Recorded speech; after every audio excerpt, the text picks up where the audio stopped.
আচ্ছা, তো বেসিক্যালি আমাদের প্রথম যে কোয়েশ্চেনটা আছে, তোমরা যদি কোয়েশ্চেন পেপার উল্টা দেখো, কোয়েশ্চেন পেপার উল্টা দেখবা যে অনেক মার্কেট কোয়েশ্চেন আছে, যে কোনো একটা ইয়ার খুলে দেখো। ধরো 17-18 খুলো, 17-18 কোয়েশ্চেন নাম্বার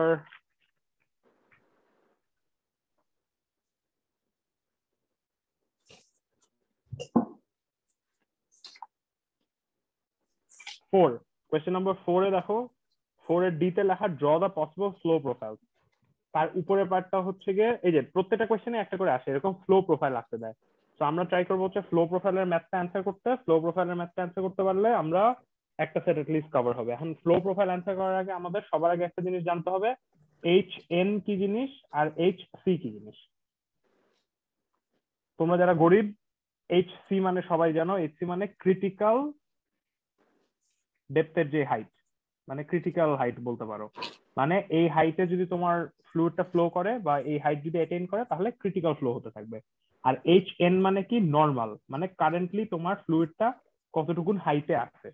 এটা হচ্ছে গিয়ে দুইটা জিনিস আমাদেরকে বের করা লাগবে। এই দুটো জিনিস যদি বের করতে পারো তাহলে অনেক কটা অঙ্ক হয়ে যাবে। তোমরা কি সারা মেসা পার্টে এইচ সি আর এইচ এন কেমনে বের করতে হয় পারো?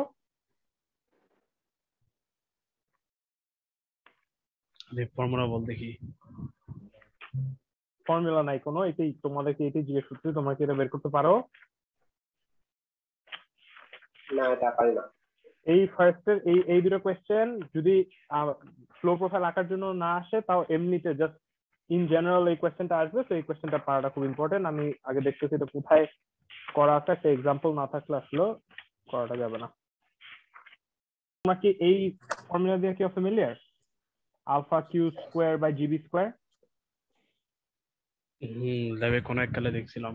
এইটা হচ্ছে গিয়ে তুমি যদি একটা রেক্টাঙ্গুলার চ্যানেলের ক্রিটিক্যাল হাইট যদি বের করতে চাও, একবারে ডাইরেক্ট একটা ফর্মুলা ইউজ করে তুমি বের করে ফেলতে পারবা রেক্টাঙ্গুলার চ্যানেলের জন্য।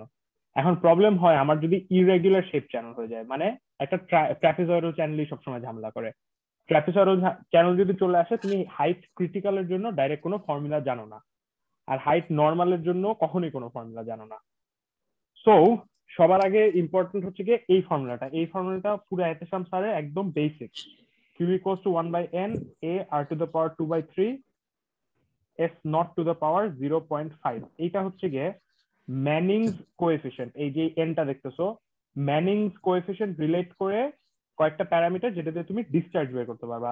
এই ফর্মুলাটা হবে আমাদের আজকে বেসিস ফর এভরিথিং। যারা এই ফর্মুলাটা মুখস্থ করো নাই, এখন একটু আরবিদের মতন মাদ্রাসার ছাত্রদের মতন একটু মুখস্থ করে ফেলে, এটা সারাদিন লাগতে থাকবে। এই ফর্মুলা ইউজ করে আমরা অনেক কিছু বের করবো, যেটার মধ্যে এই ফর্মুলাটা আমরা ইউজ করব for H N determination. H N determination কেমনে করবো আমি তোমাদেরকে দেখাই, তোমরা দেখো। এইখানে যে জিনিসটা আছে সেই জিনিসটাকে আমি একটু সিম্পলিফাই করি। হ্যাঁ, Q for a specific channel will always be constant.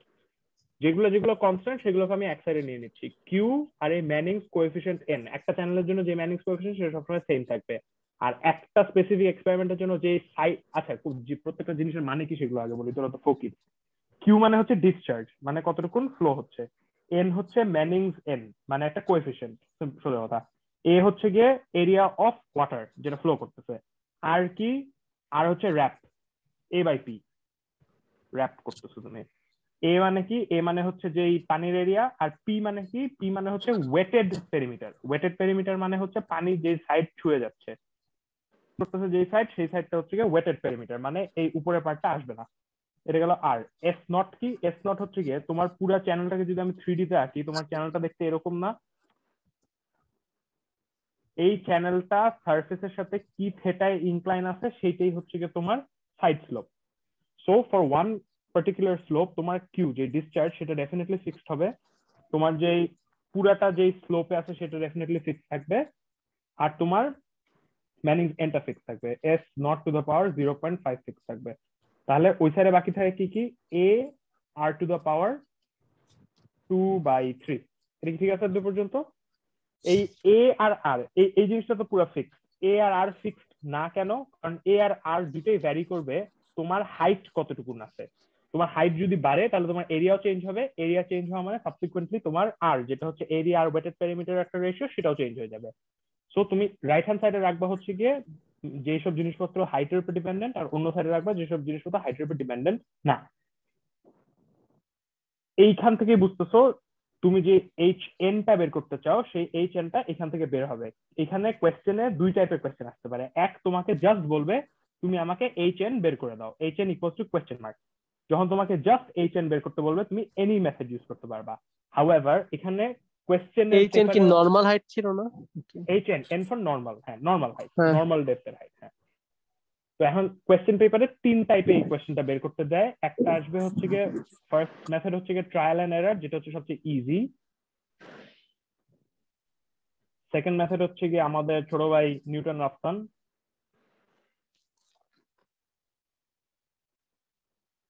Third method হচ্ছে গিয়ে বাইসেকশন মেথড।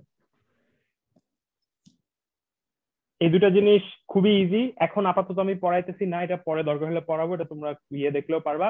আমি তোমাদেরকে বেসিক্যালি ট্রায়াল এন্ড এরর দিয়ে আগে শিখাই কিভাবে বের করতে হয়, যেন অ্যাটলিস্ট HN টা বের করতে পারো এখান থেকে।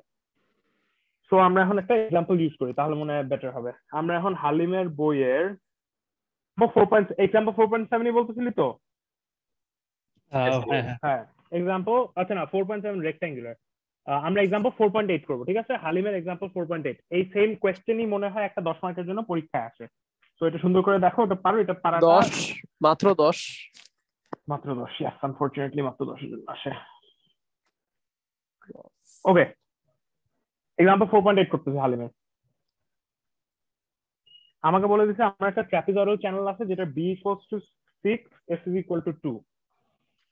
আমাদের তো আচ্ছা 4.8, ওকে। এটা হচ্ছে গিয়ে 6, s is equal to 2। s মানে কি 1 ভার্টিক্যালের জন্য কতটুকুন হরিজন্টাল হয়, সেটা হচ্ছে বাই ডেফিনিশন s। 1:2। n টা কি বলছিলাম? ম্যানিংস রাফনেস কোএফিসিয়েন্ট। ম্যানিংস রাফনেস কোএফিসিয়েন্ট হচ্ছে 0.025। s নট কি বলছিলাম? পুরা জিনিসটা কতটুকুন ইনক্লাইনে আছে, সেটা হচ্ছে গিয়ে 0.001। আমাকে এখন বলছে তুমি এইটার HN বের করে দাও। আমি এখন কি বলছিলাম? এই H আর ডেফিনেটলি Q তো লাগবে। Discharge is equal to 14 metre cube per second. তো আমরা এখানে যদি এই জিনিসটা বের করতে চাই, সবার আগে আমি কি বলছিলাম? ম্যানিংস এর এফিসিয়েন্সির জন্য সবচেয়ে ইম্পর্টেন্ট হচ্ছে কি এই জিনিসটা লিখে দিবা, 1/n AR to the power 2/3 S naught to the power 0.5। এখানে Q কত? 14। এখানে N কত? 0.025। S নট কত? 0.001 to the power 0.5 is equal to AR to the power 2/3। আর কে কি লেখা যায়? R is equal to A/P। তাহলে AR টু দ্য পাওয়ার 2/3 কে কি আমি লিখতে পারি? A to the power 5/3 divided by perimeter to the power 2/3।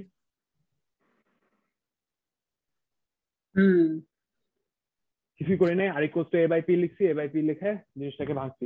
ভেঙে আমি এখানে এখন ভ্যালু কত? 14 into 0.025 divide by 0.001 to the power 0.5, 11.068। এইটা করে 11.068 আসছে সবার? ইয়েস।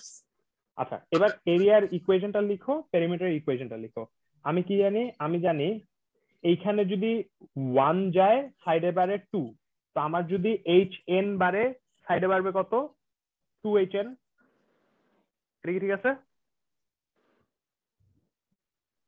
ঠিক আছে। এটা 2HN, এটাও 2HN। তাহলে আমি এরিয়া লিখি half into 6 plus 6 plus 2HN plus 2HN। Half ট্রাপিজয়েডের ফর্মুলা, ট্রাপিজয়েডের এরিয়া ফর্মুলা কি? Half into A plus B into H। Half into A হচ্ছে 6, B হচ্ছে পুরা উপরেরটা ইন্টু হাইট। তোমরা যারা গরিব, তোমরা কি ট্রাপিজয়েডের ফর্মুলা পারো নাকি? তোমরা তো এই ফর্মুলা ইউজ করতে না, তোমরা কি আচ্ছা, সাদা এটা মাথা ফর্মুলা ইউজ B করতে? প্লাস SH ইনটু H দিয়ে করা যায় না একবারে? আমি কি তোমাদেরকে এখন পর্যন্ত কোনো কিছু মুখস্থ শিখাইছি? তোমরা কি গরু? তোমরা কিছু মুখস্থ করবে না, তোমরা ভদ্রলোকের মতন শিখবা। করা যায়, ডেফিনেটলি করা যায়। আমি এটা গরুর মতো মুখস্থ করছিলাম। আমি কোনো এসএইচ ফর্মুলা জানি না, কারণ আমার মুখস্থ করার অ্যাবিলিটি খুব খারাপ। তো আমি জিনিসটা যেমনে পারে তেমনে করি আর কি। Half into A plus B into H একটা ট্রাপিজয়েডের এরিয়ার ফর্মুলা করে আমি এখানে লিখতে পারি এরিয়া ইজ ইকুয়াল টু কত? 6 প্লাস 2HN ইন্টু HN। এটা গেল আমার এরিয়ার ইকুয়েশন। আমার বাকি থাকে কিসের ইকুয়েশন? পেরিমিটারের ইকুয়েশন। পেরিমিটার কি? Weighted perimeter. এই সাইড এন্ড এই সাইড। এই সাইডের লেন্থটা কত? √hn square plus 2 square hn square. এই ট্রায়াঙ্গেলটার ইকুয়েশনের সবার ঠিক আছে এক্সপ্রেশনটা? hn square Pythagoras math, hn square 2hn square কত আসে? 4 5। hn কমন নেই, hn √5। সো আমার পেরিমিটারের ইকুয়েশন আসে 6 প্লাস 2 √5 hn। এরিয়া আর পেরিমিটারের ইকুয়েশনে কারো কোনো প্রবলেম আছে? না। এবার তোমরা যারা ফকির তারা কোয়েশ্চেন করবা না, আমি যেগুলো বলবো সেগুলো লিখবা। এর দূর পর্যন্ত আসতে পারছো? এর দূর পর্যন্ত আসতে পারার পর ক্যালকুলেটরে তুমি কি কি লিখবা আমি তোমাকে বলি। ক্যালকুলেটরে পুরো জিনিসটা কপি করো। 6 প্লাস 2hn ইন্টু hn পুরো জিনিসটা লিখে একটা 5/3 দাও ক্যালকুলেটরে লিখো, আমার সাথে করো, তারপর আমিও তোমাদের সাথে করতেছি। h তো নাই, তো x ধরবো। h কে x ধরবি? ইয়া 6 প্লাস 2 √5 x। আমি তাহলে x ই বসাই, তোরা যেহেতু ফকির। দেখ আজকে তো তোকে অনেক বেশি বার ফকির ডাকতেছি, জানি না কেন, আজকে অনেক বড় একটা ক্যাফিন হাইয়ে আছি আমি। 6 plus 2/3 is equal two 11.068। Calculator সবাই চাপো আমার সাথে। যারা ক্যালকুলেটরে ইকুয়াল টু চাপতে পারো না, আলফা চেপে ক্যালক চাপবা, তাহলে ইকুয়াল টু সাইনটা আসবে। বসাইছি। এবার শিফট ক্যালক চাপ, ওকে। কত আসে? 0 1.319। আচ্ছা মো, তুই যে বললি 0 আসে, এটার মানে তুই কিছুই লিখতে পারিস না। তুই কি ক্যালকুলেটর ইনপুট এই ইকুয়াল টু ইনপুট করছিস? ওটা দিয়ে আবার ইকুয়াল করা লাগে। ইকুয়াল করলে তো x এর ভ্যালু আসে 1.319। এইটাই তো এক্স এর ভ্যালু। তো তুই এনতে বাইর করবি কি হালা ফকির?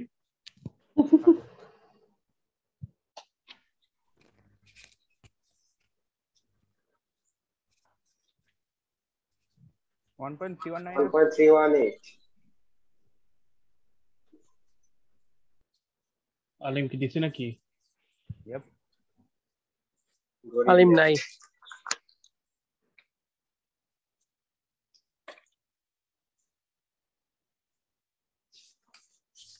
ফ্রিজে গেল কেমন? আলিম বিসি খেয়েছে। ফকির এই তোরা কি বেড়ে গেছিস? এই গরিব নেট তোর। আমার মুদির দোকানে ইন্টারনেট চলে গেছে, কিন্তু আমার মুদির দোকানে আরেকটা ইন্টারনেট আছে, ওটা কানেক্ট করছি। সবাইকে এই স্ক্রিনটা এনে অ্যানসারটা কি আনতে পারছো নাকি বলো? ইয়েস। যদি কারো কোনো প্রবলেম হয় তাহলে আমি ওয়েট করবো, না হলে আমি এখন তোমাদেরকে বলবো মিথ্যা কেমনে লিখবা। এই জিনিসটা তো অবভিয়াসলি তোমরা পরীক্ষার হলে তো এইটা এক্সপেক্ট করবে না, তাই না? এটার নাম তো ট্রায়াল এন্ড এরর। তোমরা এখন পর্যন্ত একটা ট্রায়াল একটা এররও দিছো, তোমরা বাংলা মাইরে দিছো কারণ তোমরা আলিম ব্রো স্টুডেন্ট। বাংলা ফাইনাল মাইরা পুরো অ্যানসার হবে 80 এইটা। রেজাল্ট বাইর করছে। এইটা হবে ফাইনাল অ্যানসার। কি বলছিস আকিব? শুনে নেই। বাংলা মাইরা পুরো ফাইনাল অ্যানসারটা বের করছে। বাংলা মাই এটা ফাইনাল অ্যানসার বের করে ফেলছো, বিকজ তোমরা আলিম ব্রো স্টুডেন্ট আর তোমরা প্রিভিলেজড। এখন তোমাদের তো এই প্রিভিলেজ তো চাইলে হবে না, তোমাদের ক্লাসে দেখাইতে হবে যে তুমি খুব ট্রাই করছো। সো তুমি কি লিখবা এই এক্সপ্রেশন আনা পর্যন্ত সেম, তারপর তুমি লিখবা ট্রায়াল 1 লেট, তুমি কি জানো অ্যানসার তোমার 1.319 আসবে। Let hn is equal to 1। তুমি তারপর কি করবা? ক্যালকুলেটরে ইকুয়াল টুর পরে যেগুলো আছে সেগুলো সরাই ফেলবা। ইকুয়াল টুর পরে সরাই এসে জাস্ট ক্যালক চেপে যেই 1 লিখছো 1 লিখবা। 1 এসে কি বলবে? 1 এসে বলবা এই সাইডে কি জিনিস ছিল? qn/√s0, তাই না? এই পার্টটা এটার জন্য লিখবা এই যে 11.068 মানে তো qn/√s0। qn/√s0 is equal two 6.685। তারপর লিখবা রিমার্কস ইউজ হায়ার hn। তারপর ট্রায়াল 2 লেট hn ইকুয়ালস 2। আবার ক্যালক চেপে 2 দিবা, কি আসবে এখানে? Is equal two 24.28। রিমার্কে কি লিখবা? Use lower hn। যতক্ষণ পর্যন্ত ডং করার ইচ্ছা আছে করবা, করে তুমি ফাইনালি ট্রায়াল ধরো 3 তেই দিলা। ট্রায়াল 3 হঠাৎ করে তুমি স্বপ্নে দেখছো let hn is equal to 1.319 exactly আসে 11.06 এর। আমি অনেক স্মার্ট, এটা চলে আসছে। আচ্ছা এই সেকেন্ড একটা জিনিস বুঝলাম না, যে আমরা যখন বসাবো মানে 1 বসালে কি ওই ইকুয়াল টুর পরের অংশটা কাইটা তখন মানে এইচ সমান তখন 1 যে বসাই ভ্যালু, এই যে এইটার জন্য 1 বসালে এইটার জন্য কত গুণ ভ্যালু আসবে? ডেফিনেটলি যেহেতু হ্যাঁ তোমার হ্যাঁ অ্যানসারটা বুঝছি, মিলে 1.31 এ, এর থেকে ছোট একটা ভ্যালু আসবে। কিন্তু ক্যালকুলেটরে এটা বাইর করবো কেমনে? এটা আবার বলতো মানে ক্যালকুলেটর এই যে এই এক্সপ্রেশনটা চাপা রাখবি, এই এক্সপ্রেশনটা চাপা হ্যাঁ। থাকবে, তারপর জাস্ট ক্যালক চাপবি, ক্যালক চেপে জিজ্ঞেস করবে x equal to question mark, বসাবি 1, ও বুঝছি ও বসাই দিবি। ওকে বসায় বাইরে বসাইতেও লাগবে না, দরকার হলে যদি খুব কষ্ট হয় বলবি এগুলো লিখবি না, জাস্ট লিখবি let h equals to 1 remark use higher, let h equals to 2 remark use lower করে করে। এগুলো তো মিথ্যা কথা, তোর জাস্ট দেখবি এই মার্কটা, আচ্ছা ট্রায়াল মারবো। শোন মানে বইয়ে যেভাবে করছে আর কি, যে এ বাই করা, পি বাই করা, আর বাই করা, যে তার মানে এগুলো কি দেখাবো না আমরা? না বাদ দাও, এত কিছু কে দেখায়। ওকে, হ্যাঁ এটা না দেখালে সমস্যা নেই, মার্ক দিবি। জাস্ট বলবি আমরা তো হচ্ছে ইকুয়েশন বের করে দেখাইছি না, যে হ্যাঁ ইকুয়েশন বের করা আছে। এটা নোট ভাই, আছে। এটা কেউ পাত্তাও দিবে না, এটা 10 মার্কের একটা অঙ্ক, জাস্ট অ্যানসার দেখে রাইট দিয়ে চলে যাবে, কিছু হবে না, এটা কনফার্ম এর দূরই। ঠিক আছে, এইটা বের করতে কার কোনো প্রবলেম? ইসে স্যার ক্লাসে বলছিল যে ক্যালকুলেটর দিয়ে বাইর করা যায়, কিন্তু ক্যালকুলেটর দিয়ে বাইর করলেও অ্যাট লিস্ট 4টা স্টেপ দেখাতে বলছে আর কি। এটা তো দেখাইলাম, আচ্ছা 3টা দেখাইলাম। আচ্ছা স্যার, আচ্ছা এটা এই ইনফরমেশন আমার কাছে ছিল না, তাহিদ মাত্র বললো 4 ট্রায়াল দেখাইতে, 4 ট্রায়াল। 4টা ট্রায়াল যদি দেখাইতে বলে তাহলে করবা, late h is equal to 1 করবা, 2 করবা, 3 করবা, 4 করবা, 4 করে কি আসে এর এক্সপ্রেশন বের করবা দরকার হলে, কারণ তুমি তো অ্যানসারটা ফাইনালি জানো, তাই না? তোমার এর এক্সপ্রেশনও জানা আছে না, এটা তো এর এক্সপ্রেশন, এর ভ্যালু বের করবা দরকার হইলে, তারপরে পি এর ভ্যালু বের করবা দরকার হইলে, এটা হচ্ছে পেরিমিটারের ভ্যালু। তারপরে আসল জিনিস মিললে আর তো ঝামেলা হবে না, মানে তুমি যতটুকু ঢং করতে চাও এটা তোমার উপরে, অ্যানসার এমনি বের করে যাচ্ছে, বুঝছি বাকি ঢংটা তোমার উপরে। এবার সেকেন্ড ইয়েতে আসি, এখন যে কোনো একটা জিনিস দিয়ে দিলেই তোমরা যেহেতু এই ইকুয়েশনটা জানো, তোমরা ট্রায়াল এন্ড এরর মেথডে যে কোনো জিনিসই দেখ তোমরা এটা নর্মাল ডেপথ বের করে ফেলতে পারবে, আই এক্সপেক্ট।